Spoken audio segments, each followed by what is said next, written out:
우리는 제자가 된다. 주님의 제자가 되기 위해 내가 포기한 것은 무엇입니까? 우리 이런 질문을 가지고 오늘은 3월 31일 금요일입니다. 예수님과 함께라면 역경도 기회가 된다. 오늘 우리에게 주시는 하나님의 말씀은 사도행전 16장 9절에서 10절입니다.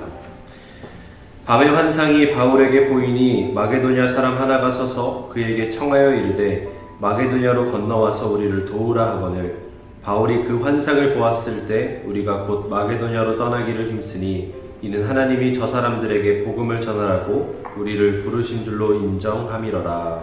아멘. 바울과 바나바는 이방인 복음 전도를 위해 환상의 팀워크를 보여준 짝꿍이었습니다. 그런 그들이 소아시아 2차 전도 여행을 앞두고 바나바의 조카 마가와 동행하는 문제를 두고 심히 다투게 됩니다. 결국 둘은 갈라서기로 합니다. 바나바는 마가를 데리고 1차 선교 여행의 시작점이었던 구브로로 출발하고 바울은 예루살렘 교회의 또 다른 리더였던 실라와 함께 오늘날의 시리아 지역과 터키 남부 지역으로 떠납니다. 그렇게 떠난 바울과 실라는 루스드라에 방문합니다. 이곳은 지난 1차 전도 여행 때 돌에 맞아서 거의 죽었던 곳입니다. 상식적으로 두려워해야 맞지만 바울은 다시 들어갑니다. 그리고 디모데를 만나 할 일을 행한 후 함께 사역을 시작합니다. 이제 디모데까지 합류한 바울 일행은 터키 남부 지역을 여행합니다. 그리고 1차 여행 때 세웠던 교회들을 방문해 예루살렘 회의의 내용을 전하고 교인들을 격려했습니다. 이렇게 목적을 이룬 바울 일행은 멈추지 않고 좀 더 전도하기로 합니다. 그들은 회의 끝에 더 서쪽으로 가기로 합니다. 그런데 웬일입니까?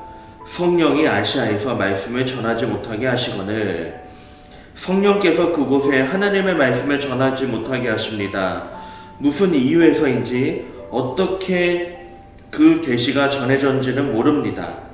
분명한 것은 외부의 압력이 아니라 하나님의 뜻에 따라 포기했다는 겁니다. 그래서 바울 일행을 다시 회의 끝에 터키 북서쪽으로 올라갔다가 동쪽으로 꺾어서 돌아가기로 합니다.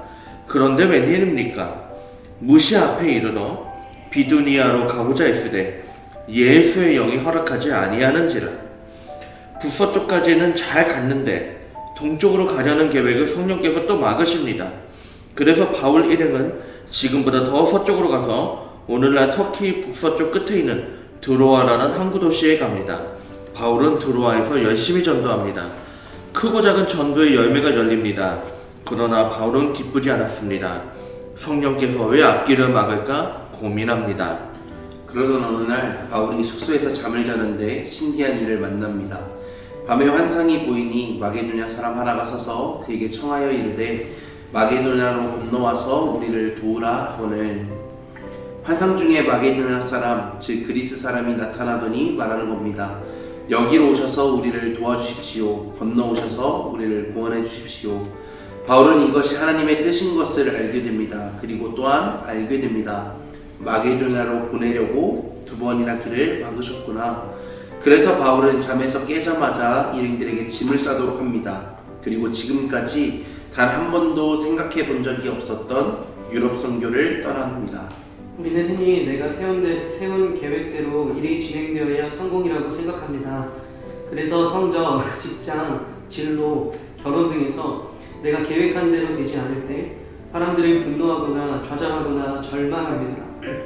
그러나 예수님의 제자들은 그럴 필요가 없습니다. 내가 생각한 길보다 하나님의 길이 더 최선이기 때문에 내 계획대로 되지 않더라도 바울처럼 주님의 뜻을 구하고 따라가게 됩니다.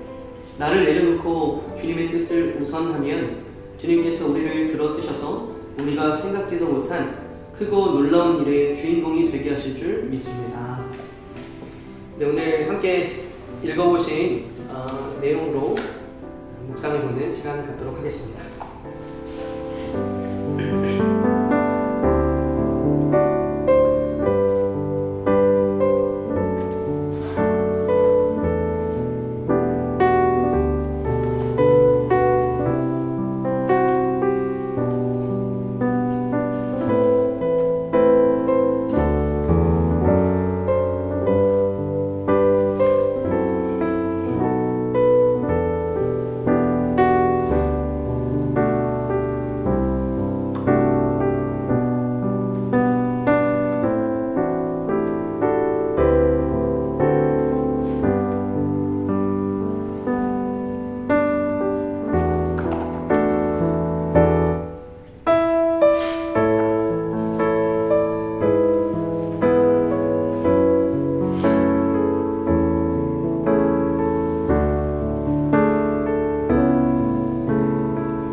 저는 오늘 말씀을 읽으면서 구약 성경의 구름 기둥과 불 기둥이 생각났습니다. 우리는 흔히 하나님이 길을 인도해 주시는 불 기둥을 좋아하고 또 머물러 하시는 구름 기둥을 싫어하는 경향이 있지 않나.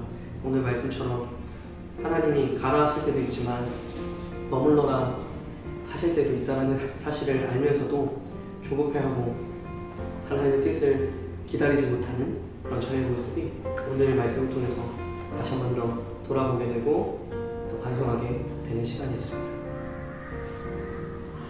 저는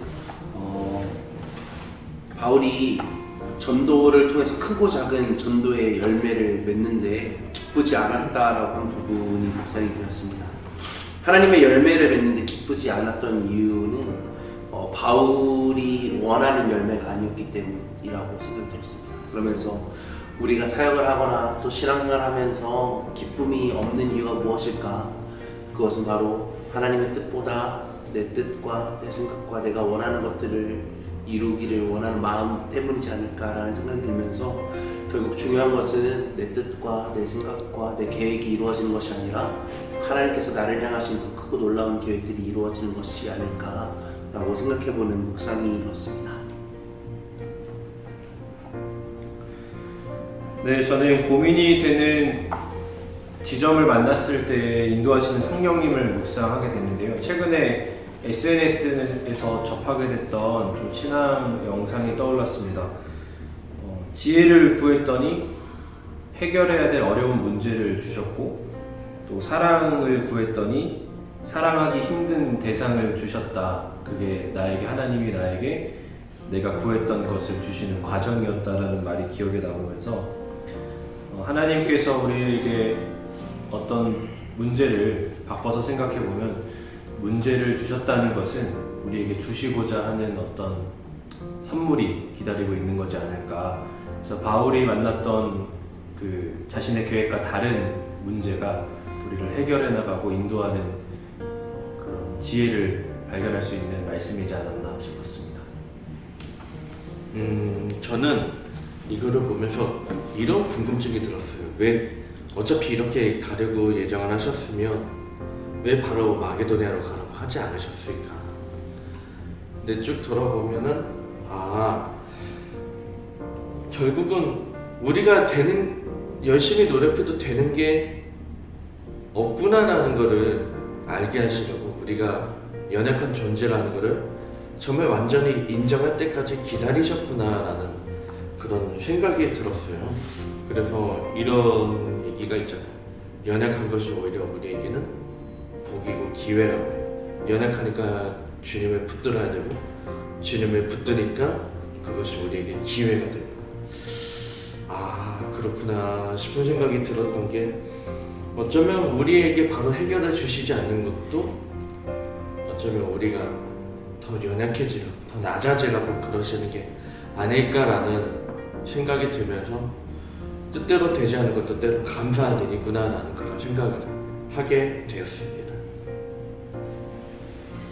저는 바울이 하나님의 일을 하겠다고 전도 여행을 하는데 성령이 막으신 이유가 뭘까 라는 생각을 해봤는데, 오늘 단락에 보니까 바울과 바나바가 갈라서게 되는 과정에서 바울도 사람이다 보니까 일어났던 여러 가지 생각들과 감정을 좀 이렇게 추스를 시간을 하나님이 허락하신 게 아닐까라는 생각도 좀 들었습니다. 바울이 바나바랑 갈라선 이후로 신라도 데리고 가고 디모데도 같이 데리고 하면서 이제 내가 뭔가 스스로 해보겠다라고 하는 아까 목사님이 하셨던 그런 말씀처럼 그런 마음이 막 올라왔을 때 그것을 조금 돌아보고 자중하면서 다시 다시 한번 초점을 하나님께 맞추는 시간이지 않았을까라는 생각을 해보면서 우리에게 찾아오는 그런 어떤 거절당하고 우리가 멈춰야만 하는 그런 순간들 속에서 하나님이 돌아보게 하시는 지점을 잘 돌아보는 게 중요하겠다는 묵상을 하게 됐습니다. 은혜가 가득한 묵상 시간이었는데요. 혹시 오늘 함께 묵상을 하시는 여러분들은 어떻게 묵상을 하셨나요? 오늘 여러분들에게 주신 하나님의 마음을 가슴에 품고 오늘 하루도 주님과 함께 동행하는 하루를 보내시기를 소망합니다. 함께 묵상기도 나누시면서 오늘 묵상을 마치도록 하겠습니다. 시작.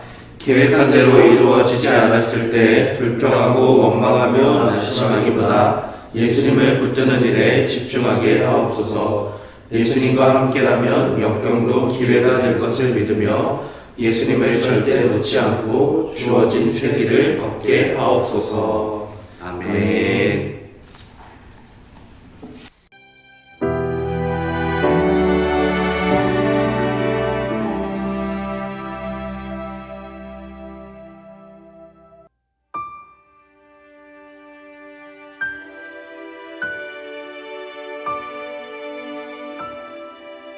음.